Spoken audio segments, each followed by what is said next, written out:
I can count on my hands the amount of people that stayed for a set. This guy that on paper has like thousands of followers and like all of the artists underground know about him or are inspired by him could have like 10, maybe 20 people in a room.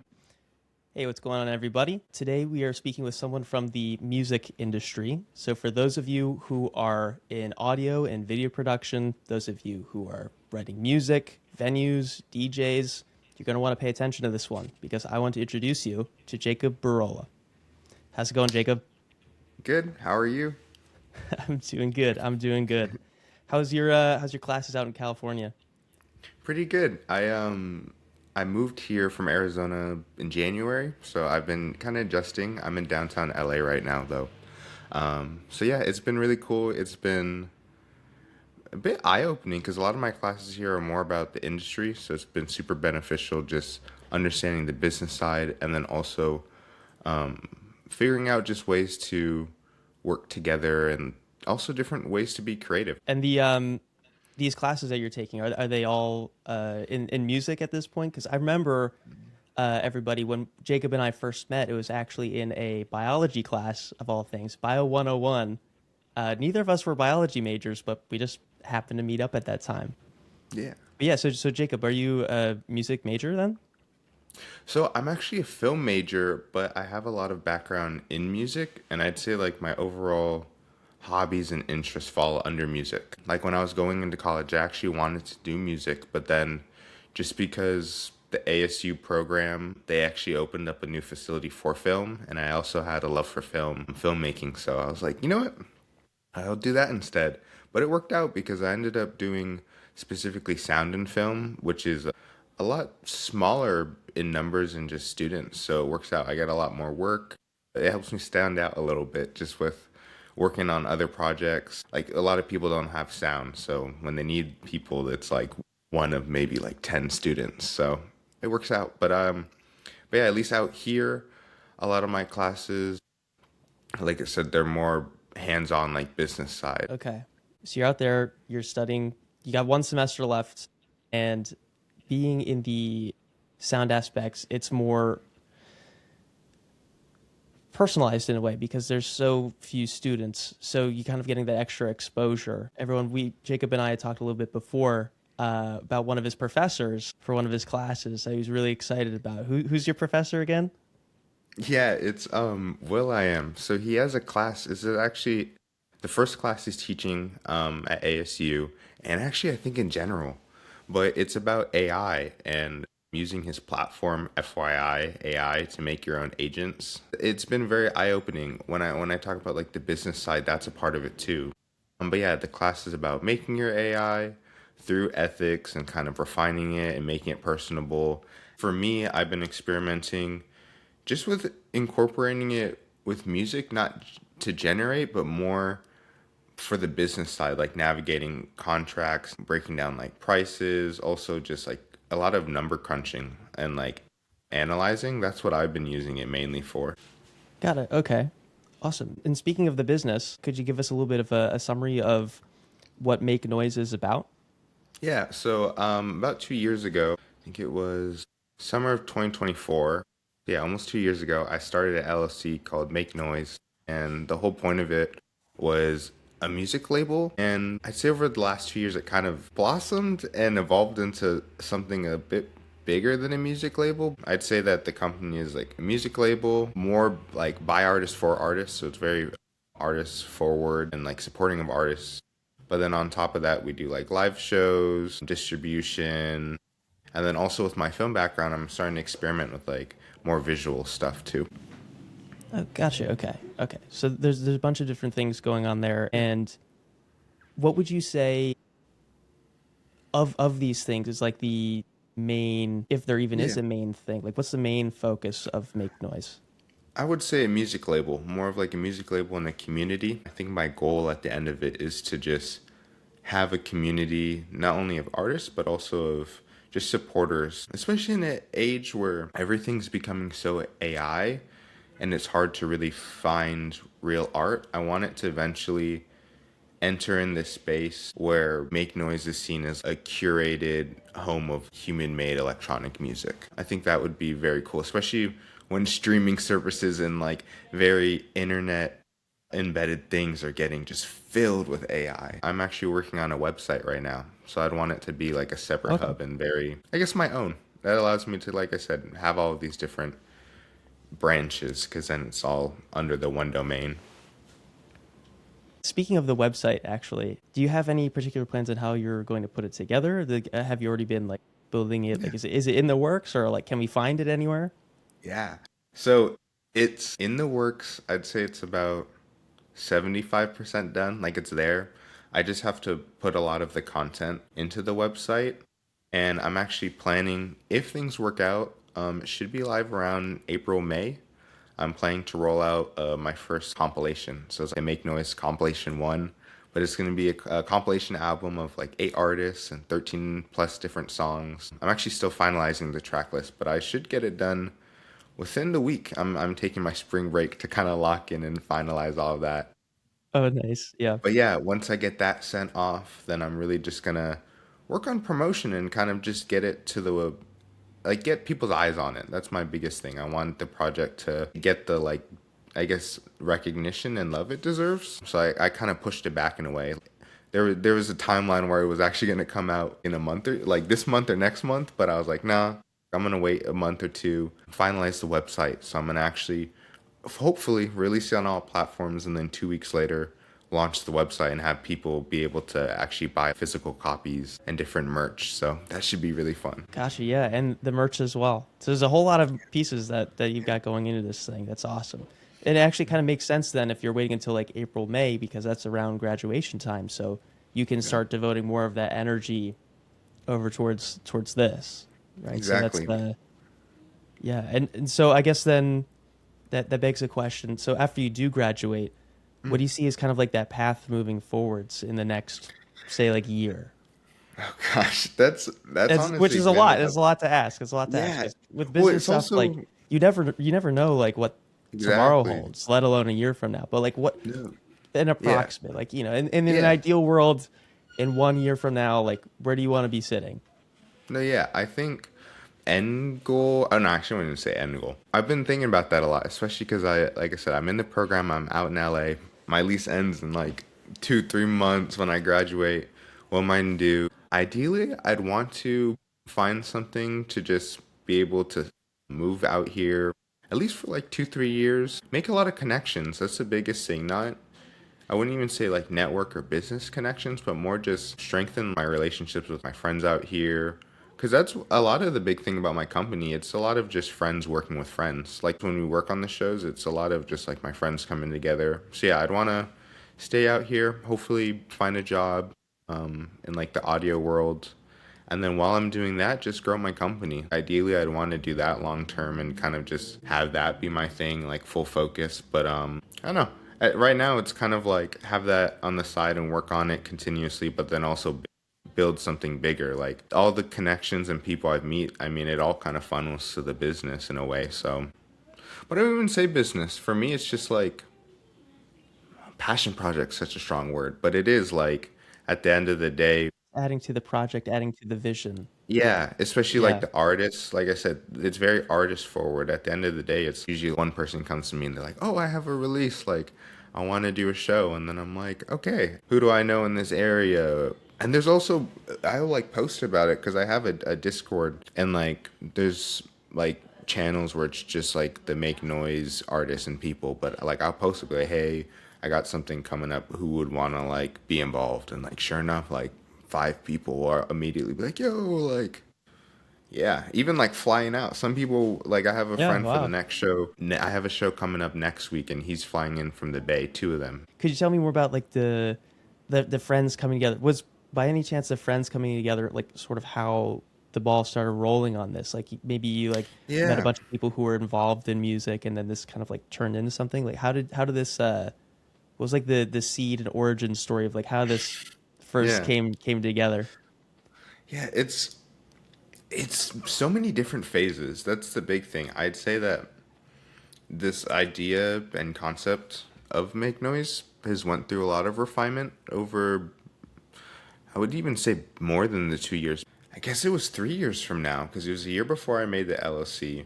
But I just got into DJing. Like I've been making music for like 7+ years now, and I remember I was literally, you might know the area, the Student Pavilion. I was at the Student Oh, yeah. Pavilion at ASU, and I was doing my homework, and I was bored, and I like opened Ableton, which is like a music making software, and I was just like Okay. making music, and someone that I knew from when the clubs came by, and he was like, "Yo, you DJ, you should talk to this guy. He also DJs." And I would hang out with them. I learned a little bit about DJing, and then I, there was a DJing club at ASU. I joined that Discord, and someone There's a club, one a day, DJing club at yes, ASU? yes, What? actually, funny Wow. lore. I was actually the tech lead for that, or I was like, I think it was tech lead. I was on the e-board for a year for that club. But yeah, there is a DJing club. But Wow. I was on the Discord one day and randomly someone's like, "Hey, like I DJ dubstep, which is like bass music, like electronic music." And he was all like, "I'm looking for friends like who would be down to like hang out." And I was like, "Yo," I was like, I've DJ that music, like I'm down." So I hit him up, and like later that week we like met and hung out, and then same thing. It's always just been like people, it's always been timing. That's been the big thing I've learned, is it's always like someone I'll meet, and then it's just kind of like, I don't know. Just like the way it works out. Like I met him and then I'm like, okay, we should do a show. So then I'm looking, I'm like, bruh, it's like impossible to get booked, especially when you don't already have a following. Because all these club people are looking for like 1,000+ follower DJs, and I have like not even 100. So Yep, yep. I Everyone's got to start somewhere, though. Everyone's got to no, start somewhere. literally. But it's hard. It's hard to play the game when you don't have some kind of industry connect. So then I was like, okay, how do I do it myself? And I found out there's this one venue space you can rent out for a couple hundred. So I was like, screw it, I'm gonna budget out. That budget, I there's so much stuff I didn't account for. But like each show I learned more. But it was literally like I was like, venue, water, they have the speaker. Ended up being like some just guitar amp speaker, like not even really meant for the music, but it was cool. It was cool. And then Yeah, I yeah. even got like lights and lasers rented. Like one of my friends had that, they let me borrow. So it was really like DIY. But I think the Shoot, show up yeah. was really good. I think it was like 65, maybe like 70 people in that space. But I think the capacity for a first show, it was like, I don't know, Our first show, like that's awesome. seeing all I the mean, people for coming my first, together. yeah, yeah. Like, if my first of anything, I hope at least one person shows up. So 70's already like Oh yeah. 70 times more than that, Oh, right? So heck yeah. well, yeah.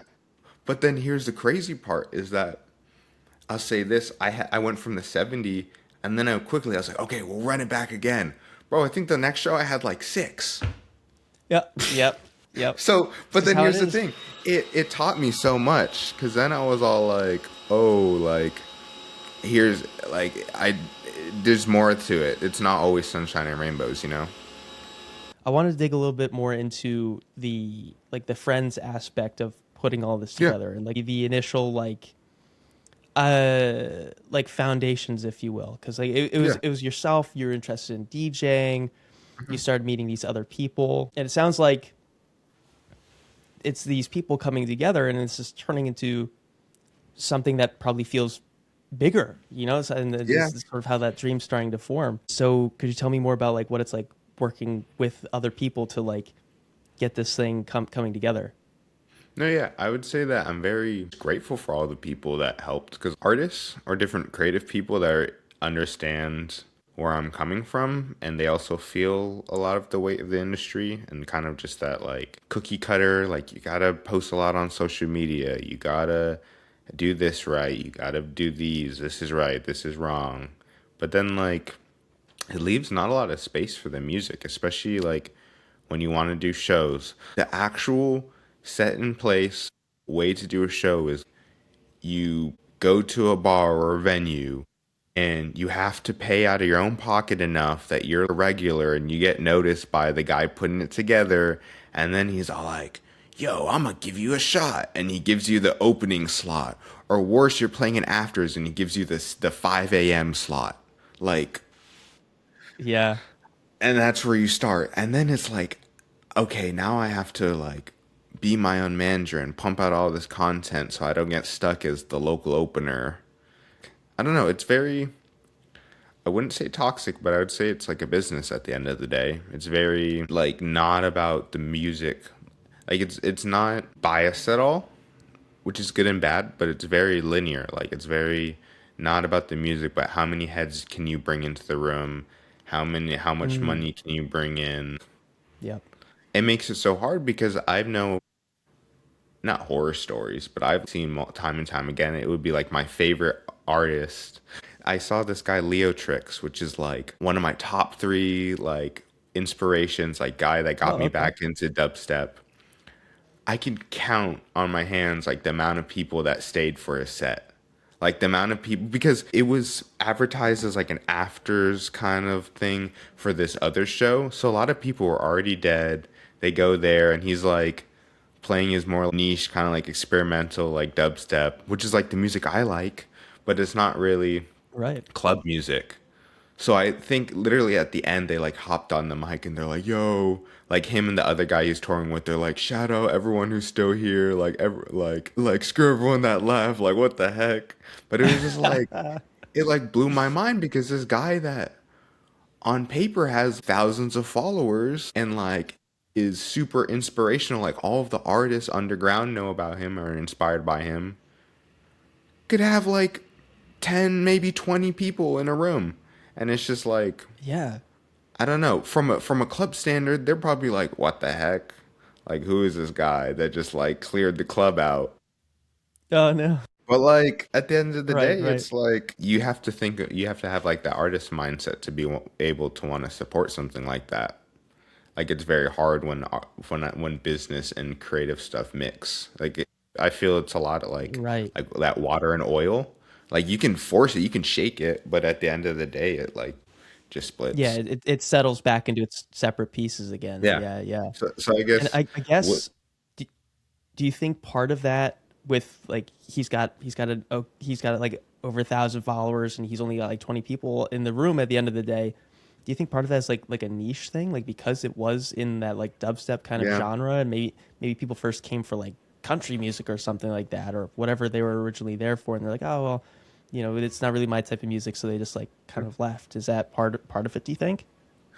I think that definitely is a part of it, but it's also I don't know, it's so weird. Cuz I see it also at a interesting perspective as someone that grew up on the music, but then is actually seeing it become mainstream. Like big festivals are playing a lot more dubstep, like putting it main stage. Like it's becoming less of like a me music and more acceptable in a way, especially in a live setting, because people like feeling that bass. But with Yeah. that, it's really hard to get shows. Like, and that goes back to my first point. Like, a lot of it was just seeing who was available and who would come together. Like, a lot of my first lineups was literally the people around me that like wanted and could DJ.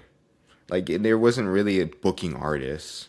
Like, that's kind of, but that's also not really a lane I'd want to go in. Like, I think my lineups right now, I'm fine with having a lot of just friends that I believe in, like their music, like producer friends that have been producing like as long as me, and then also like I've had a couple shows where I'll have like an artist that I really like, maybe like I don't know, 1,000, 5,000 followers play, but it's like they're small, but it's also like they're this is weird gap. It's like you go 0 to 100. It's either you can pack out a stadium and they want to book you, or you have the talent but you don't have like the real world experience, and they're just like figure it out, bro.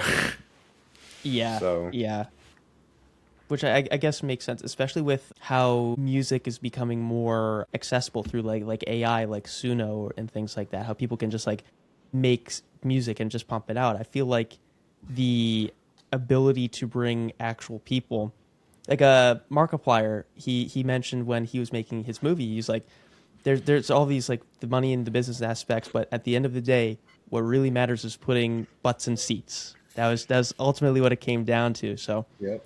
it makes sense in a way that they're trying to focus on like who's bringing the people in, and of Yeah. course it takes time, like that sort of stuff takes time. But I like how Make Noise, like since you are kind of focusing on the specific genre of music, you can bring a bunch of artists together from a similar style, and you can put them into a room where, if people love dubstep, and that's the type of music that they appreciate, they can have it all night as all these artists are Yeah. coming in, and just right. So as opposed to earlier with, like, the Leo Tricks, he's at the end of the show, and whatever music came in before, and people left because maybe it's not their type of thing. Now it's like, oh yeah, like, listen to this guy. Oh, now listen to this guy. Oh, let's go. Yeah, So it's a exactly. whole, yeah, It's yeah. Hmm. curated. I think that's another big thing. I want it to be like visually, sound wise, like music, artists, everything curated. Like you were saying, if you like the music, it's similar to labels that I grew up on. I remember Ozla, Monster Cat I listened to a lot. Ozla's like the big one. That's like Skrillex's label. But it's like it's that Hmm. curated sound. Like I remember growing up and it's like I can listen to one track and be like, yo, this is so cool. What else do they have?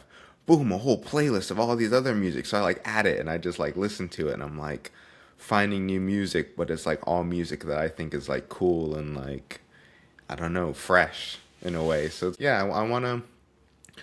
I guess it's my.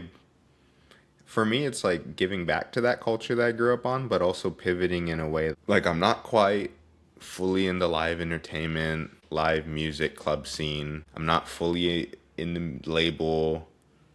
It's also like a collective kind of community vibe. Like it's just kind of like I don't know, like mixed together, but it also works. Like at the core of it, it's just a group of friends that work together and support each other and all kind of grinding and making Right, music. right, yeah. And if you're all coming together, you can create opportunities for, like you mentioned, merchandise earlier in our conversation. Like, maybe you're trying to sell CDs or T-shirts or whatever it Yeah. is when people come to these events. And yeah, so there's creating that community. It kind of can feed off of itself once it's there. So I imagine, would you say that's like part of the main strategy for Make Noise? Is just like, hey, if we come together as a group, we can basically like leverage this genre that we're all a part of and we appreciate, Yeah. to build something. Is that sort of how it feels? Yeah, it definitely feels like cuz like I said we're in a weird time where even I see as a consumer like a lot of my favorite artists struggling. They're like, "Hey, like you're saying if you want I think Markiplier did the same thing. He's like, "Hey, if you want to see me booked or like my movie played at the theater, like call them up." Like it's a lot of like supply and demand kind of like so like if a lot of artists that really want to get booked a lot, it's just from like them doing well and filling out those seats. So for us, it's like, okay, how do we like DIY at least for now? So then those artists can go and take that footage and be like, hey, like I had this show, I brought this many people, or even also a safe space. Like I've always been big on like, not worrying about too much about the numbers. Like it'll work out. Because yeah, I've had horror stories and also have heard horror stories of like people playing for a venue and then they're like forced to sell a certain amount of tickets and if they're like under then they don't get harassed but they get blown up and they're like hey like you need to promote more like sell more Oh, tickets interesting. Yeah, but yeah. it's just like I don't know, it gets very toxic when money is involved. I've also heard stories of like companies being charged after like that they were expected to sell a certain amount of tickets and they got went under, so then the venue like charged them money out their pocket. Shoot. Like and as a Yeah, yeah. starting artist, like it's very like the venues That's very are more intimidating, just really. it is. And it also the venues are more just like buildings, I guess. They to an extent they care about music, but also half of it's just they might have seen the money that came from it at the time. You know? Like I feel like and especially after COVID, live entertainment, music, concerts, all that kind of went downhill. Like you see now, a lot of shows are just people recording it on their phone. It's weird. It's so dystopian. Like you'll literally see someone open up a concert and it will be like 90% of people like just phone, just iPhone screen zoomed Oh in on the yeah. same Hmm. guy. Like no Yep, one, yep. but then it's like no, everyone can't just be. I don't know. I've seen, but going off of that, I've seen literally like organizers put together like no phone events. Like that's a thing that's starting now. They like, I can or I've see that. seen I can artists go see on that. tour. They like they like give out stickers to put on people's cameras so they can't record. But it's like it doesn't stop them. It's more for like immersion. But it's like I don't know. It's weird that we've gotten to that point where it's so like social media. Same with like I was saying, like raves and all of that, like the festivals. That's been a Mhm. big thing. Is like I don't know. I've seen like the craziest people I like would have never expected to like the music or like go to those things. Post up on Instagram with a big group going to like the Decadence, which is the New Year's like Okay. festival in Arizona. Oh, But you know yeah, it's what? like My one of my friends has gone to that. He's a big rave guy, and he loves that type of stuff. Yeah, yeah. no, that's He'll like, have but like that's like the a scarf one. or something that he puts Oh on yeah, and like an the outfit. Yeah, yeah, Pashmina. yeah. Yeah, Yeah, yeah, yeah, yeah, yeah. yeah, Exactly, exactly. yeah. Yeah, so he loves going to that type of stuff. But part of why he told me part of why he loves it so much, which is the community aspects of it. So Yeah. so as you're mentioning, like people like putting like stickers on people's cameras and stuff like that. Like ultimately, what they're trying to influence is that social interaction part of it. Like if you're just like this on your phone, Yeah. you know, there's no community involved in that because you're just going like this with the camera. But the community aspects of it, like my friend who's been going to these raves, he's like, yeah, like it doesn't matter like who you are when you go, like you're gonna find someone who you can get Yeah. along with. So kind of building that community aspect on the audience side of it. Well, I can't even tell you how many times my like yeah, that love for going to the festivals and raves and making music has like overlapped. Like a lot of my biggest friendships, those people and the people I work with in the music space, a lot of those people I've gone to shows with. Like we'll do a show ourselves, and then maybe there's like another big artist coming through that next weekend, and we'll like buy tickets to that and go see it. But it is like a fun experience, and that's where I like got back into the music. Like I remember I grew up on the music. COVID hit. I didn't listen to a lot of electronic music then, but then I remember just like getting back into it, and then it like, especially because I was 18 by then, so I can go like there's 18 shows. A lot of them are 18 plus, but then the like venue clubs are more 21 plus. But yeah, it took a while. It was like then a new appreciation for the music because then I understood like the live aspect. Um, but I don't know. I also am bittersweet about it because I've also seen it evolve over time. It went from like you're saying with your friend, like community aspect to now it's a lot of like about the visuals and the lasers and like everyone's staring right at the DJ. But I've also seen stories of people internationally, which funny enough electronic music specifically is really big internationally. Like a lot of American electronic music is influenced by like the UK, Europe. But over there they'll do shows where it's like no visuals, like lights and music, but people are like backs turned to the DJs, like facing each other, having fun with their Mm. friends, like actually interacting. Like you might think at first it's interesting because they're not paying attention to the DJ, but really it's more immersive because they're there with their friends, they're dancing together, they're Yeah. actually like I don't know. It's interesting concept because then you're very much pivoting from that. You're going more from that business like visual influencer DJ like big production to more intimate music like dancing with your friends like being in the moment. Yeah. So it's interesting. No, that's actually really interesting because I wouldn't have thought of that before. It's like someone whoever's putting these sets together, like we want this to be like so awesome, so engaging, all these lights flashing, all this stuff. And while it might make that part of the experience better, it actually could take away from interacting with everyone else who's there. Like as you're saying, like Yeah. if they're so immersed in like these flashing lights and all that stuff, they're not even talking to each other, right? Yeah, So exactly. that's actually really interesting to think about, right? Because there's Yeah, you can go too far one side and too far to the other side depending on it how is. It's like a your line. setup is made.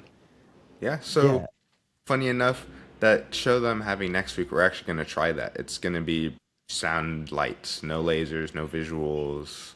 Okay. Um, Yeah. but we'll see. I'm excited because then especially because it'll be a smaller release party. I think our capacity for that would be like 70, but I'm hoping we fill it out, like go past capacity and then maybe just have like crew. So it's like, I don't know, extra filled, and then it's like, Hmm. yeah, just vibes, music, lights, dancing, and people. You know, it's like, Yeah, yeah, that's awesome. So, and that's in a week from now? yeah. Next Saturday, so the 14th. It's a release party from my friend. He goes by the name Ghouls, but he's working on an Ghouls? Okay. EP, and then it will be fun because I have one friend from the Bay that's also joining him and flying out, and then one of my friends from Colorado, we had an open aux contest. So just like the opening slot, first slot of the night, we were like, everyone tag your friends who you want to see, and like funny enough, he was planning a trip out here that same week. He like put on a story, he's like, tag me. Bro, his all of his supporters and friends flooded the comments. I think at the end of it, like combined with everyone, it was like 160 comments were like being spun, and he ended up winning. But yeah, it's he ended up being on like the first LA Make Noise show. So he's been like, and I've known him for like, I don't know, 5+ years. So Yeah. it would be super excited to have him open from Colorado, and then I have a couple friends from the LA area that I've been hanging out with. They're gonna play too, so it'll be fun. Yeah. No, and how can I ask some like the details of like how Yeah. this like came together? So like what gets put into like, hey, we're gonna meet here, or like where we like how does it all come together? Like the venue spaces, trying to coordinate Yeah. getting people there. Like you said, there's 70-person capacity. How do you manage that? Yeah. Yeah, a lot of it is a lot of people will say like the bigger team the better, but I really like working just with one, maybe two people. Like I like keeping it really internal for a while just because there's so many moving parts, and especially because a lot of the people I work with are also artists or people playing. I find it easier for me and my artist friends to keep it separate, like business and the music separate, because it gets very confusing and messy fast. But when I am able to work, I like working just with like one or two, because then it's like really bouncing ideas. Also, group chats get really chaotic when there's a lot of people involved.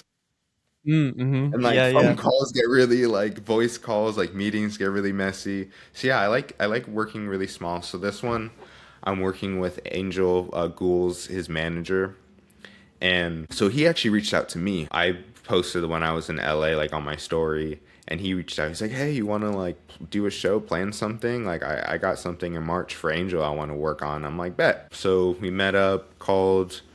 Just looking at venues, it's like one of those where a lot of it's compromising. Like you can't find the best of both worlds, like best price wise and what you're looking for. So you kind of have to like, Yeah. here's my budget. This is kind of what I want, but I'm also gonna like hit up this guy and have him do production to elevate it. You gotta like, gotta kind of work with what you got, especially at that stage. And when you're not having the big venues, like a lot of the venues, you'll pay a flat price, but they'll have all the equipment. With like some of the stuff that I do, where it's super DIY, like this one, we found like this warehouse space, rented it out, like reached out to the owner. We actually went yesterday, and I toured the place a little bit, so it looks sick. I got some video, so Oh where yeah. I got some footage where we're gonna use that for promotion, which is actually another thing. So like I said, you get the venue, then you get like sound, you get the artist, get any like visual, so like all of the equipment production stuff. And then after that, then it's just promo. That's one of the biggest things I realized from school, is that a lot of the like million plus, like $100 million movies, it's like 50-50 split between actual movie and promo. Like Mm. most of the budgets in Wow. like Yeah. promotion, how do we get people to see it? And that's what really opened my eyes. It's like, and why I also moved back to compilation, like I said earlier, is like you can put a lot of creative energy and work into a piece of like art, but if you don't put the work, that much work into the advertisement at this day and age, ain't nobody gonna see it. It's so oversaturated. You really gotta like, in a You way, got to get those and that's how. eyeballs somehow. No, you Yeah. do. But I've been like in the mindset of how do I make it on brand? How do I make it mine? Like artistic in a way. Like instead of this like the stereotypical, hey guys, on TikTok, like, I got this new single coming out. Like, let me know what you think. Like, push play. Okay. Hmm. Like, I'd rather have it like more tension grabbing. That's where the filmmaker in me comes out, like very personalized, like stylized. So yeah, with this one, it's been like pushing promo, and then you make like a ticket sale. So you gotta, there's like layers to it. There's also like that analytical side, which is where I say like AI helps. If I have 70 people and I'm having these three ticket tiers, how many of each ticket should I sell? How much should each be priced if I want my margins to be like this? That's a big thing for me, working backwards. Like, this is how much the venue is. Let's just say like estimate all of equipment's like 1,000 something. It's like, okay, Yeah. budget's 1,000 something.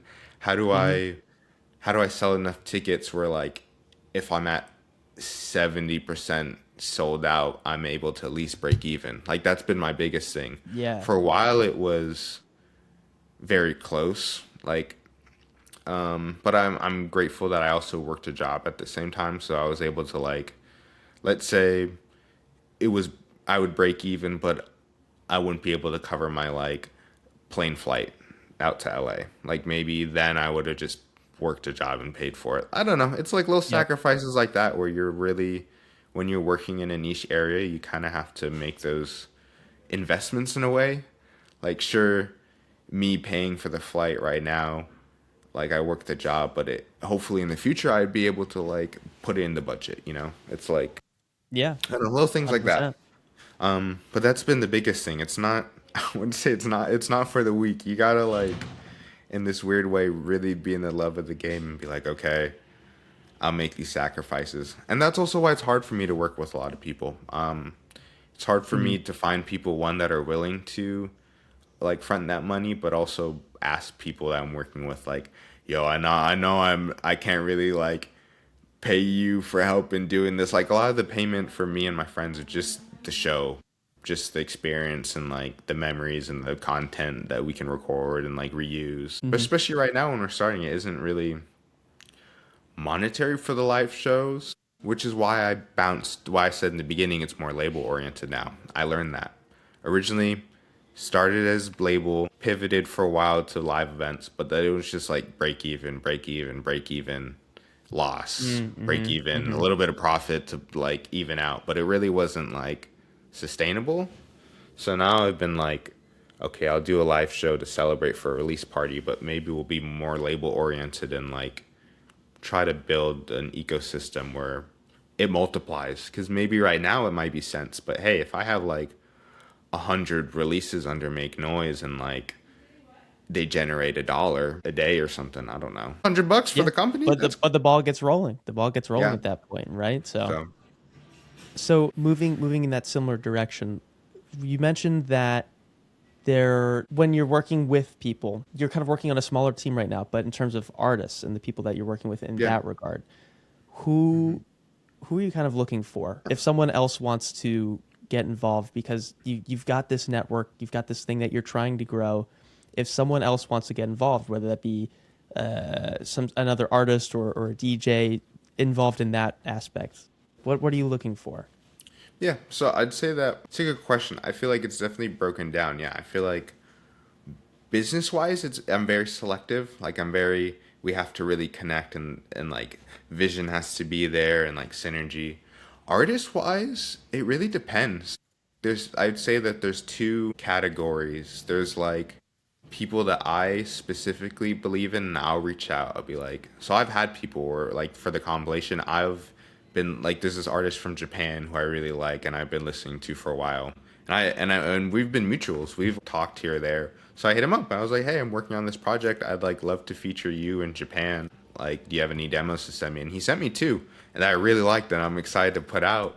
Um, but then at the same time, I also really want to create a safe space for like people that want to learn. So I have like a Discord community where a lot of people, like a lot of the artists, will invite their friends, and we'll have like a channel for like sample packs, a channel for like feedback, for posting like demos you're working on, just like a general channel just to hang out and like meet people. But that's been very I guess impactful and inspiring in the way that like I'd want to continue to grow that as like a extension of the company, just like a community where artists and people are not only able to like learn and improve, but also like for me to get my eyes on them. Like maybe someone joins and like I'm just going through the demos and I hear something. I'm like, yo, who's this guy? And it ends up being like a friend of a friend of a friend, you know? Like Mm-hmm. just some guy that just joined. So it's been also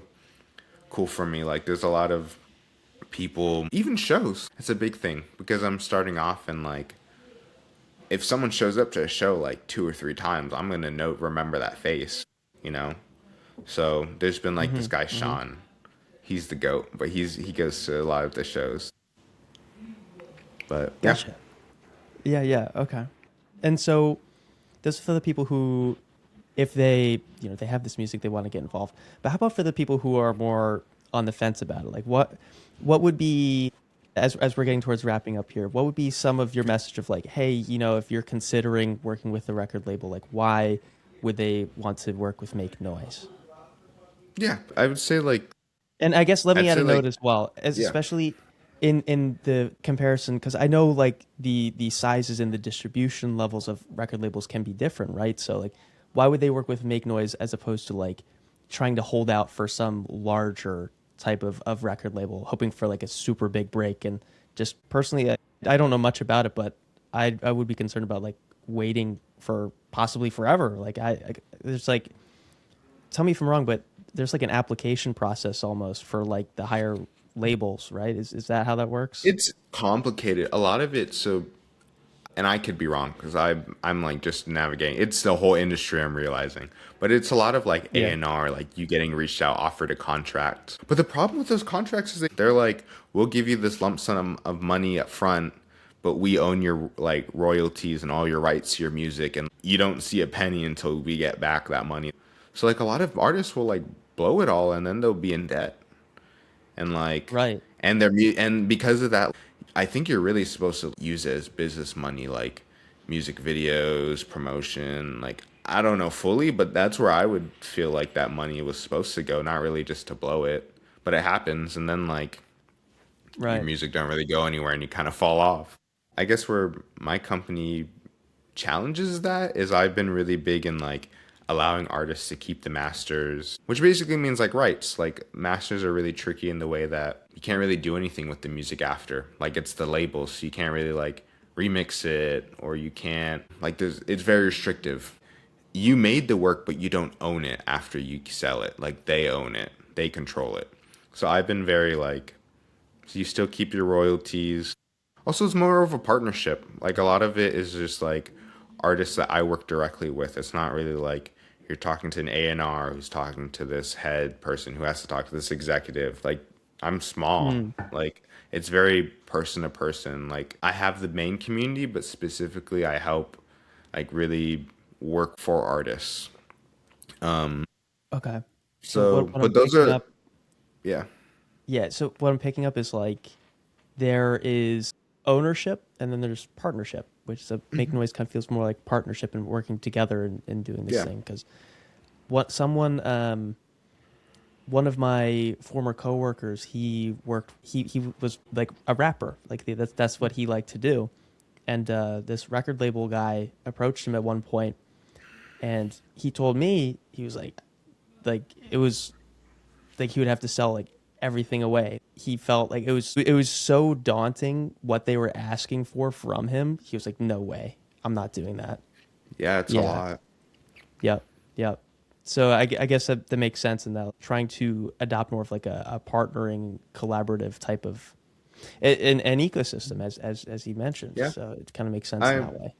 no, yeah. I will say real quick that like the way I see it, there's two extremes. Like I said, it's like that water and oil. From a business standpoint, you want to control the artist, like what they're putting out, make sure what they're posting's on brand. They're like, you got to do a certain way. And that's what your coworker that was saying is that like, yeah, they do ask a lot. And they're usually like, you can say this, you can't say that, you can do this.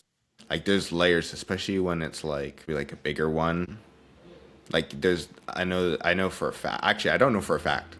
I'm making an educated guess. that like Okay. Yep. there's probably somewhere in that contract where like the big three record labels, you're not able to like do deals or interact, or it'd be like a PlayStation Xbox collaboration. Like that's not happening. They're direct competitors, you know? It's like Yep. it's stuff like that Classic. where like Classic. where you if you sign those big deals, you get yourself in a history way bigger than yourself. Like you're, you know, there's like a lot of competition. It's business at the end of the day. Whereas mine is like you're saying, a partnership. I work directly with the artist, and I'm also flexible. Like I understand. Like I have one friend who's in school right now, and I think originally I wanted to get like a lot of the music out, like 3 singles within the last like couple months, but I don't know. I'm not too picky on due dates. Like when it comes out, it comes out. I understand that. Especially with art, a lot of it's out of your control. A lot of the your best decision is to push things back or pivot. Like maybe the song's not ready, or maybe someone else bigger than you is releasing on the same weekend as you, and it's like, oh shoot, I Yep. should not be releasing this day. No one's gonna listen to my stuff. It's definitely like a game, and you just kind of have to learn each time. Like that's been my biggest thing. It's just keep going. Like how do I adapt? How do I pivot? Got it. Yeah. So there's that flexibility element as well from being Yeah. able to operate in this area. That makes sense. All right. Well, cool. That's pretty much everything. Do you have any final notes or things you want to say, either to interested artists or maybe potential future listeners, people who might get involved, like Yeah. that? Like anything you want to say to them? I guess the biggest thing is if you're interested, I don't know when this comes out, but hopefully soon. If you type in makenoise.com, it should be live. So that's Mxkenoise.com. But I plan to make that as like the hub. Hyperlinks to all the social media, the Discord will be there. Like I literally have right now, I'm making an archive of all the set recordings I have from like newest to oldest, all of the graphics for shows, like a shop Okay. with like the Yeah. CD. So literally like anything if they want to see, like hopefully once that's live, that will be like the place I'll point people to. Got it. And if they want to reach out to you, maybe an email or however you prefer to be contacted. I guess if it's business, if you're not an artist, it's more businessy, like collaborating on an event or something. The make Or like noise if they're at like a venue and Gmail. they want to have like people Yeah, gather there for music. Okay, yeah. definitely like email's the best. So that's the make noise at gmail.com. And It's then all again, like it's MXKE yeah. But I got lucky. A noise. lot of my stuff is literally just like the name at Gmail, the name.com. Like That I bet like that the feels so at good. Yeah, Instagram yeah. is just at make noise. It's yeah. And then artists hit me up on Instagram at make noise. I wouldn't say that like there's a specific way. I'm definitely not hard to get a hold of. It's just more like the what it is. Like if it's an artist, it might be easier to reach me on Instagram. If it's more like business oriented, like usually I send it to my email. So everything on my email is usually like important business stuff, you know? Yep. So, Yep. but yeah, I got you. Well, awesome. Well, Jacob, this has been a lot of fun. This is pretty cool. yeah. This is a great experience doing this and getting No, to this talk to is you. So great. But yeah. yeah, awesome.